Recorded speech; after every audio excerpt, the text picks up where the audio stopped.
বাঙালি পরিবারে শীতকালে পিঠে পায়েস হবে না, এটা তো হতেই পারে না। আমিও তাই বানাতে বসে গেছি পাটিসাপটা পিঠে আর নলেন গুড়ের পায়েস।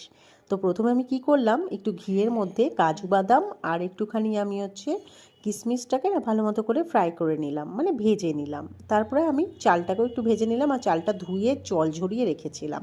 এরপরে দুধটাকে আমি আগে থেকেই জাল দিয়ে রেখেছিলাম।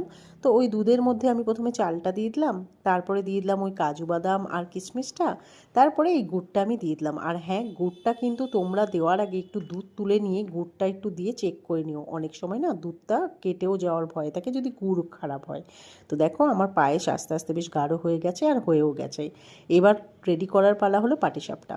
কিছুই না, 500 গ্রাম চাল নিয়েছিলাম, 250 গ্রাম নিয়েছিলাম ময়দা, একটু নুন দিলাম আর দিলাম দুধ, আর তারপর একটু এলাচের গুঁড়ো দিয়ে ভালো মতো করে ব্যাটারটাকে রেডি করলাম। সুজি আমি দিইনি, তোমরা সুজিটা দিয়ে নিতে পারো।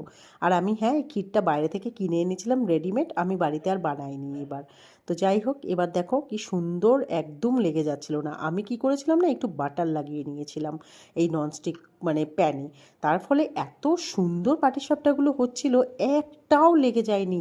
দেখো তোমরাই দেখতে পাচ্ছ কি সুন্দর বেশ উঠে আসছিল। আমার তো খুব টেনশন হচ্ছিল, ছোটোবেলা থেকে মাকে দেখে এসেছি, বড়মাদের দেখে এসেছি, এই পাটিসাপটা পিঠে করার সময় না খুব টেনশনে থাকতো, যদি লেগে যায়, যদি লেগে যায়।